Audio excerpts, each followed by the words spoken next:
பக்தி ஒளி நேயர்கள் அனைவருக்கும் வணக்கம். இந்த நாள் இனிய நாளாக அமைய வாழ்த்துக்கள். ஏழ்பி ஜோதிட ஆசிரியர் சாந்தி தேவி ராஜேஷ்குமார்.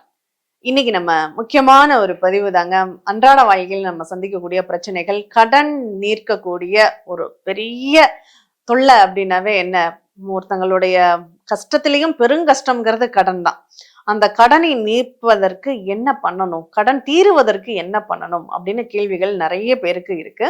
அதை பத்தின பதிவுகளை தான் நம்ம சில வீடியோக்கள்ல பார்த்துக்கிட்டு இருக்கோம். அதுல இப்போ நம்ம கடன் மட்டும் இல்லைங்க, வாழ்க்கையில எல்லா விதமான பிரச்சனைகள்ல இருந்தும் நம்மளே கரையேற்றணும் அப்படின்னா அதுக்கு இவர் ஒருத்தரை தரிசனம் பண்ணினாலே போதுமானது.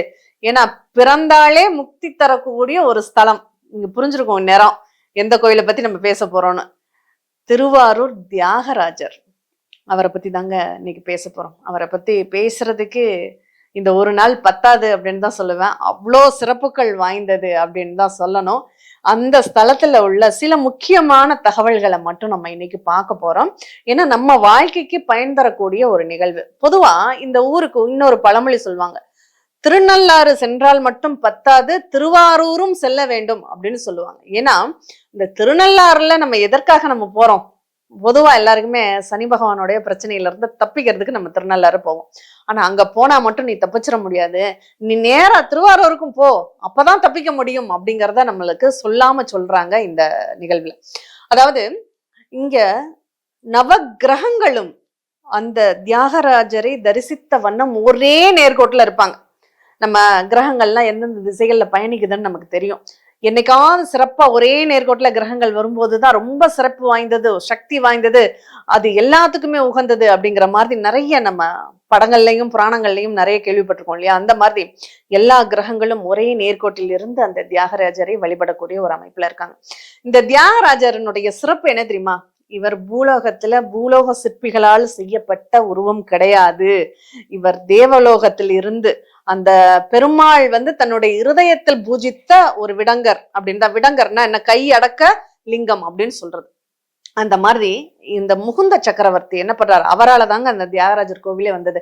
அதனால நம்ம ஒரு கோயிலுக்கு போனோம்னா அந்த கோயிலை மட்டும் வணங்கினால் பத்தாது, அந்த கோயிலை யாரு கட்டுவித்தாங்க, வரலாறு தெரிஞ்சிருந்தா அவரையும் சேர்த்து வணங்க.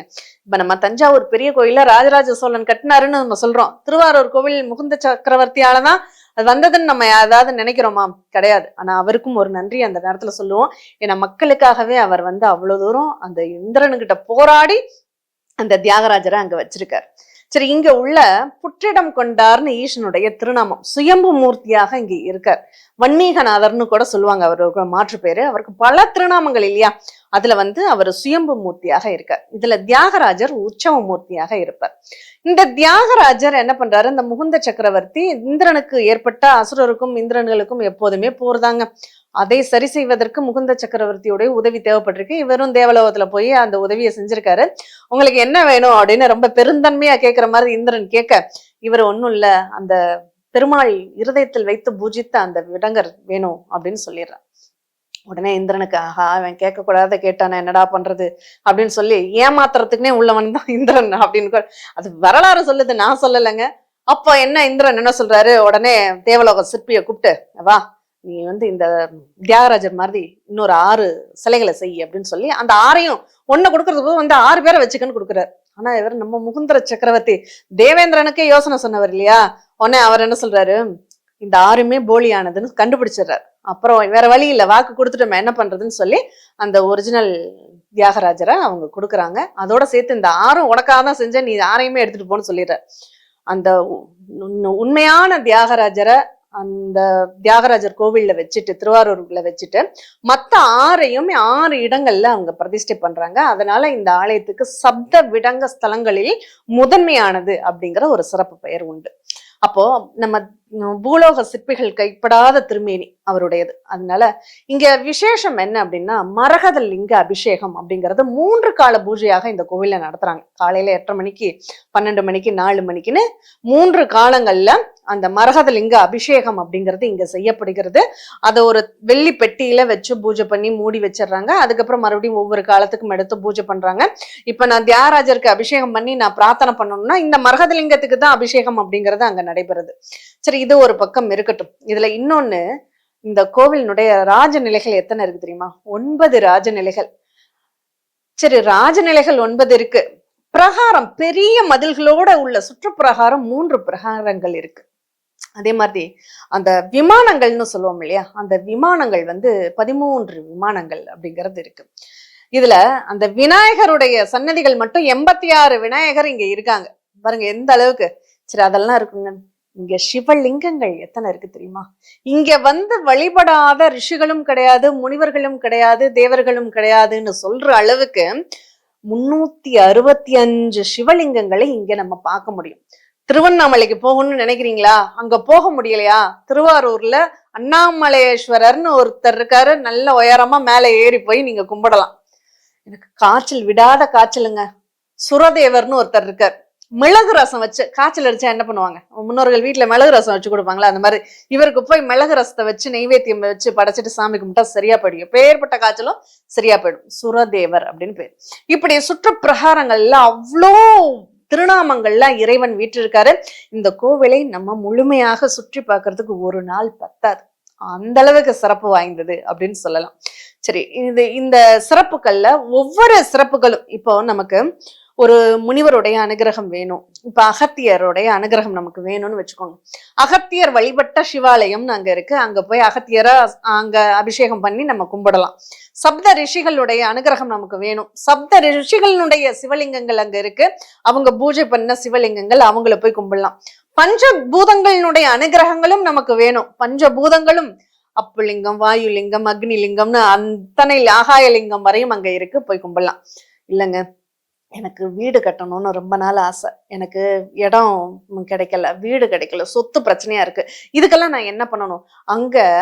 அங்க தேவ சிற்பி விஸ்வகர்மாவுக்குன்னு தனியா, விஸ்வகர்மா பூஜித்த சிவனுக்கு தனியாக தனி கோயிலே கட்டி அங்க பிரமாதமான வாஸ்து நாள் அன்னைக்கு சிறப்பு பூஜைகள்லாம் அங்க நடக்குது. இப்படி ஒவ்வொன்றும் அதனுடைய பெருமைகளையும் அதனுடைய நிகழ்வுகளையும் நம்ம அடுக்கிக்கிட்டே போகலாம். இன்னொரு விசேஷம் என்ன அப்படின்னா, நம்ம அனந்த பத்மநாதன் சுவாமி கோவில்ல பொக்கிஷங்கள்லாம் கேள்விப்பட்டிருக்கோம் இல்லையா? அந்த பொக்கிஷத்துக்கு நிலையான ஒரு நிகழ்வுங்கிறது இங்க கருவறைக்கு பின்னாடி பொக்கிஷமாக இருக்கு.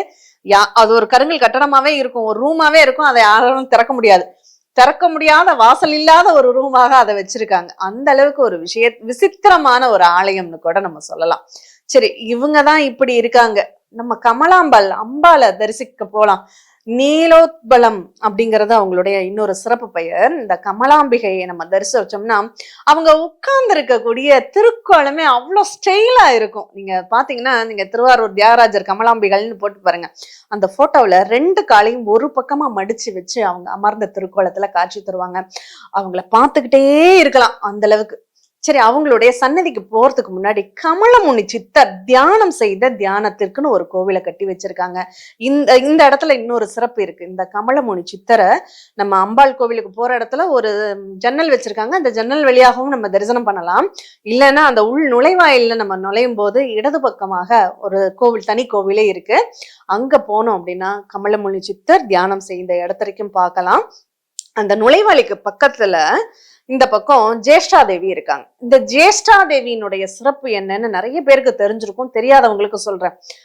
மாந்தியினுடைய அம்மா ஜேஷ்டா தேவி அப்படின்னு கூட சொல்லலாம்.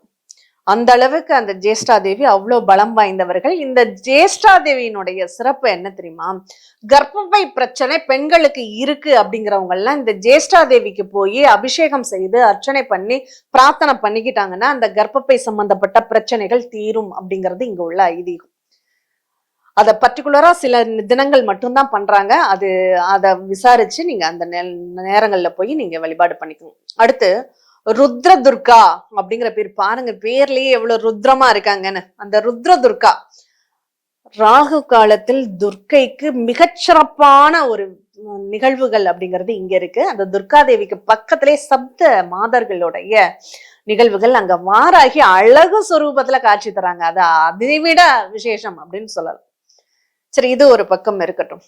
அதுக்கப்புறம் என்னன்னா, இந்த அம்பாளுடைய நுழைவாயில், சன்னதி நுழைவாயில்ல போனோம்னா இடது பக்கம் கணபதி, என்ன கணபதி இருக்கார் தெரியுமா? உச்சிஷ்ட மகா கணபதி இருக்கார்.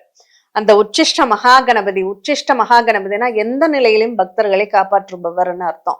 முக்காலத்தையும் உணரக்கூடிய ஞானத்தை தருபவர் அப்படிங்கிறது உச்சிஷ்ட கணபதியுடைய தாற்பயம். ஜோதிடர்களுக்கு எல்லாருக்குமே தெரியும் உச்சிஷ்ட கணபதி எவ்வளவு விசேஷமானவர்கள் அப்படின்னு சொல்லிட்டு. அவங்கள வணங்கிட்டு நம்ம உள்ளர போறோம் அப்படின்னா அம்பாளை தரிசனம் பண்ணிட்டு பிரகாரம் சுத்தும் போது தென்மேற்கு கன்னிமூலை திசையில அச்சரபீடம்னு ஒண்ணு இருக்கு. நீங்க அந்த அச்சரபீடத்தை பாத்தீங்கன்னா ரொம்ப அதிசயமா இருக்கும். லிங்க வடிவில எம்டி காலி இடம் தான் இருக்கும். உருவம் லிங்கமா நமக்கு தோன்றும். சுத்திலும் அச்சரங்கள் அந்த பீடம் மட்டும் இருக்கும். இதற்கு திருவாச்சி வச்சிருப்பாங்க. உள்ள சாமி இல்லாம திருவாச்சி இருந்தா எப்படி இருக்கும், அந்த மாதிரிதான் அந்த அச்சர பீடம் நமக்கு காட்சி தரும். அந்த அச்சர பீடம் எதற்காக? கல்வியில சிறந்த விளங்க வேண்டும், நல்ல உச்சாடனங்கள் மந்திர பாராயணங்கள் எனக்கு நல்லா வரணும், அச்சர பிழை இல்லாமல் எனக்கு எழுத்து நல்லா வரணும் அப்படிங்கிறவங்க இந்த அச்சர பீடத்துக்கிட்ட ஒரு 10 நிமிஷம் உட்கார்ந்து தியானம் பண்ணுங்க. அந்த அச்சர பீடத்தில் வணங்கி எழுந்தாலே உங்களுக்கு எல்லா அச்சரங்களும் எல்லா மொழிகளும் உங்களுக்கு சித்தி ஆகும் அப்படின்னு சொல்லலாம். அந்த அளவுக்கு விசேஷமானது இதனுடைய ஒவ்வொரு நிகழ்வுகளையும் உணர்ந்து உணர்ந்து உணர்ந்து. ஏன்னா நான் பல முறை தியாகராஜர் கோவிலுக்கு போகக்கூடிய பாக்கியத்தை அந்த கடவுள் கொடுத்திருக்காரு. திருவாரூர்ல நான் அலுவலகம், ஜோதிட அலுவலகம் கூட நான் சில வருடங்கள் போட்டிருந்தேன். அதுக்கப்புறம் சந்தர்ப்பம் கிடைக்கல. அங்க சிவராத்திரி விசேஷம் ரொம்ப ரொம்ப பிரமாதமா நடக்கும். அந்த சிவராத்திரியில் எல்லா ஊர் மக்களும் அங்க நடனம் ஆடி அங்க உள்ள அந்த சிவராத்திரிக்கு போகணும். அங்க உள்ள எல்லா சிவனுக்குமே அபிஷேகங்கள் அன்னைக்குதான் நடக்கிறத நம்ம கண்ணார கண்டுகளிக்க முடியும். அவ்வளோ கூட்டங்கள் இருக்கும். 3 மதில்கள் பாருங்க எவ்வளோ உயரமாக. அந்த 3 மதில்களை நம்ம சுற்று பிரகாரத்தை சுற்றி நம்ம வழிபட்டுறோம்னாவே அவ்வளோ விசேஷம். முருகனுக்குன்னு தனி கருங்கல் கட்டிடத்துல கோவில். இதெல்லாமே நம்ம பார்க்க திகட்டாத ஒரு நிகழ்வாக அந்த கோவில் இருக்கு. நமக்கு முதல்ல மெயினுக்கு வாங்க, இங்க கடன் தீரணும்னு தான் இந்த சுவாமிய சொல்ல ஆரம்பிச்சீங்க, அதை பத்தி எங்க சொல்லுங்கன்னு கேக்குறது என் காதுல விழுகுது. சுவாமியை நம்ம தியாகராஜரை சுத்தி பிரகாரம் வரும்போது முதல் சுற்று பிரகாரத்திலேயே ருண விமோச்சர்னு தங்க முலாம் பூசிய கூரை வேய்ந்த, அங்க அவருக்கு மட்டும்தாங்க தங்க முலாம்ல இருக்கும். அந்த மண்டபத்தினுடைய முகப்பு வரையும் தங்க முலாம் பூசியிருப்பாங்க பாருங்க. எல்லாம் கடன் நிவர்த்தி ஆனோன்னா பக்தர்கள் அவருக்கு இஷ்டப்பட்டு செய்யக்கூடிய ஒரு நிகழ்வு. அங்க ஆரோக்கியம் சம்பந்தமான ருண விமோச்சனர், ஆரோக்கியத்திற்கும் கடனுக்கும் அங்க ரொம்ப ரொம்ப சிறப்பு வாய்ந்த அபிஷேகங்கள். அதுவும் செவ்வாய்க்கிழமை, ஏன்னா செவ்வாய்க்கிழமை கடனுக்காக போங்கன்னு நிறைய பேர் சொல்லி வச்சுறாங்களா. ஆனா அப்படியெல்லாம் இல்லைங்க. ஜோதிட ரீதியாக நீங்க என்ன கிழமையில பிறந்தீங்களோ அன்னைக்கு இறைவனை போய் பிரார்த்தனை பண்ணுங்க. அதுதான் உங்களுக்கு வாழ்க்கையில ரொம்ப சிறப்புகளை தரக்கூடிய ஒரு நிகழ்வாக அமையும் அப்படிங்கிறதையும் இந்த பதிவில் நீங்க தெரிஞ்சுக்கோங்க. அதனால அந்த ருண விமோசனரின் அருள் கடாட்சம் எல்லாருக்கும் நிறைவாக கிடைக்கணும் அப்படின்னு நம்ம பிரார்த்தனை பண்ணிக்குவோம். இந்த தியாகராஜரனுடைய சிறப்புகள் இன்னும் ஏராளம் ஏராளம் ஏராளம் இருக்கு. பாத தரிசனம், தியாகராஜருடைய பாத தரிசனம்ங்கிறது ரொம்ப விசேஷம். மார்கழி திருவாதிரை அன்றும் பங்குனி உத்தரத்தன்றும் இடது பாதம் வலது பாத தரிசனம்னு இங்க ரொம்ப சிறப்பா வச்சிருப்பாங்க. அதே மாதிரி அழகுலையும் அழகு திருவாரூர் தேரழகு அப்படின்னு சொன்னோம். அந்த திருவாரூரின் தேரழகை, அந்த தேர் அசஞ்சாடி அந்த 4 வீதிகளையும் சுற்றி வரக்கூடிய காட்சி கண்கொள்ளாத காட்சி. அந்த காட்சிகளை பார்ப்பதற்கு நம்ம 1000 ஜென்மங்கள் எடுத்தாக வேண்டும். அப்படிப்பட்ட அற்புதமான அந்த தியாகராஜரையும் அந்த கமலாம்பிகையும் அந்த ருண விமோச்சனரையும் வழிபட்டு உங்களுடைய வாழ்க்கையில என்ன பாக்கியங்கள் தேவையோ அத்தனையும் நிறைவாக கிடைக்க அருள் புரியணும்னு நானும் பிரார்த்தனை பண்ணிக்கிறேன். மீண்டும் இனியதொரு நிகழ்வில் சந்திப்போம். நன்றி, வணக்கம்.